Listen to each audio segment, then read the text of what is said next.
Letters from Rifka to page 21 with the letter dated October 5th, 1919. I'm going to be reading this letter to you, but before I do, I want to talk about a few of the words that we're going to come across on this page, words that may be new to you. I could probably highlight more than this, but I just want to talk about these words unutile and futile at the top of the page, and talk about the poem that Karen Hesse put here by Pushkin at the top of Rifka's letter. The poem reads, Casual gift, O gift unutile, life, why wert thou given me? Why should fate thus grant us futile terms of doomed mortality? This poem here, and these words unutile and futile, make me stop and think, especially when he talks about doomed mortality, that something is going to happen that is going to threaten someone's life. It says here that a gift has been given that is unusable. That's what the word unutile means. Today we would say inutile, but back here we had unutile. And then they've rhymed it with the word futile. And Pushkin says, why should fate thus grant us futile terms of doomed mortality? It's useless, right?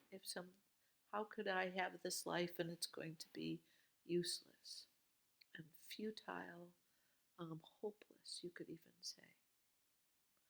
At the bottom of the page, it's going to talk about the Cossacks, and I'll talk about that a little bit here now too. The Cossacks were a group of people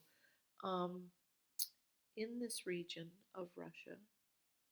They were Christian, and they were in a way almost like a military group of people.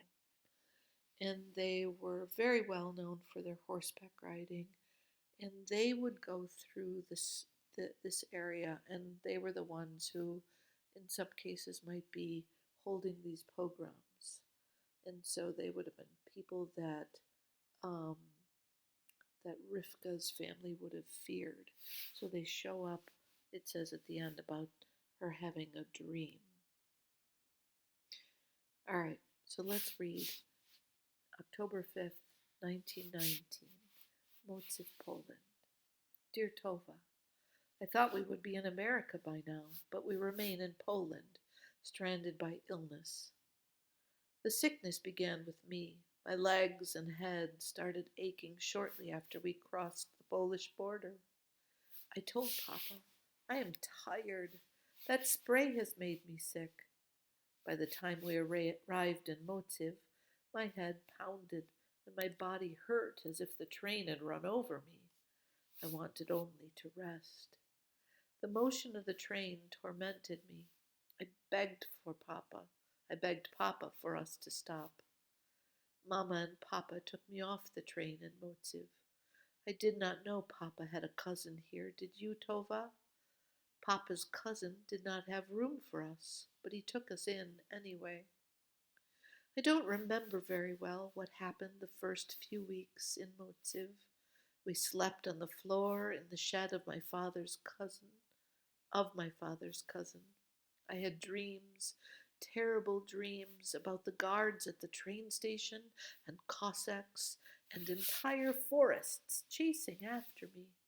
Such nightmares. I could not move at all. I felt imprisoned under a mound of stones. I remember Papa down on the floor beside me, putting a damp cloth on my head. Papa is so good at nursing. But each time he placed the cloth over my eyes, I felt the weight of it crushing my head to the floor. I tried to pull away from him, but whenever I moved, the pain exploded inside me. I begged Papa to stop, but the words would not come out. I could hardly draw breath. There was such a heaviness on my chest. Saul says a student of medicine came to examine me. Papa had found a student to come who spoke Russian. By then, a rash had crept under my armpits and across my back and my stomach. I had a cough that threatened to split me in two each time it erupted from me. I had typhus. A medical student said her infection started in Russia. Someone she had contact with gave this to her. I wanted to tell this skitty, pock-faced man that he was wrong, that my illness did not come from Russia.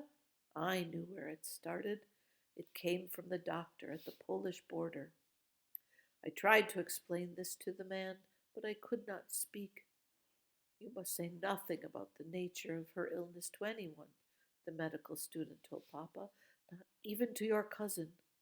As for the child, she will probably die. Most do. That's how it goes with typhus. Boys and girls, I just want you to realize that typhus is not an illness you have to worry about.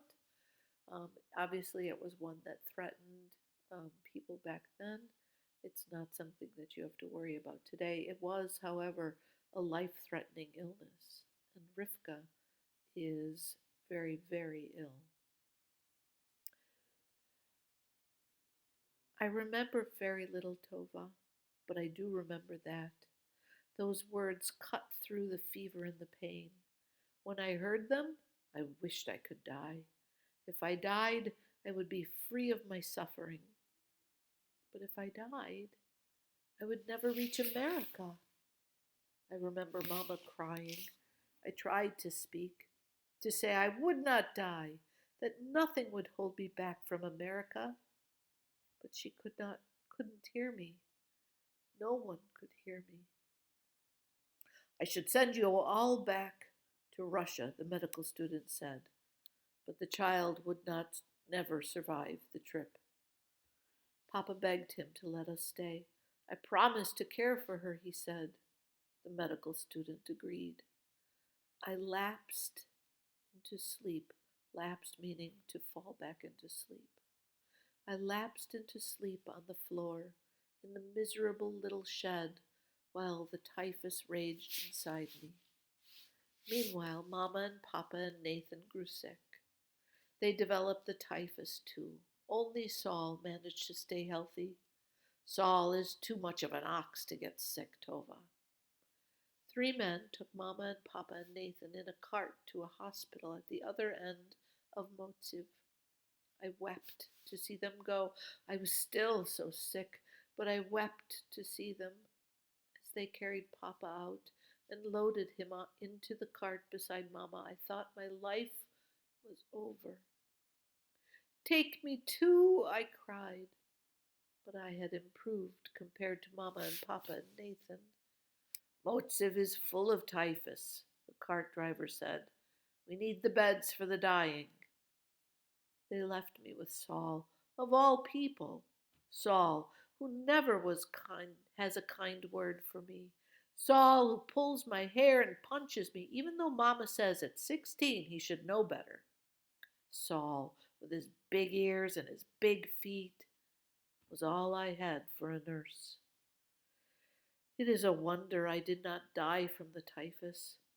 When Saul remembered, he held water to my lips so I could drink.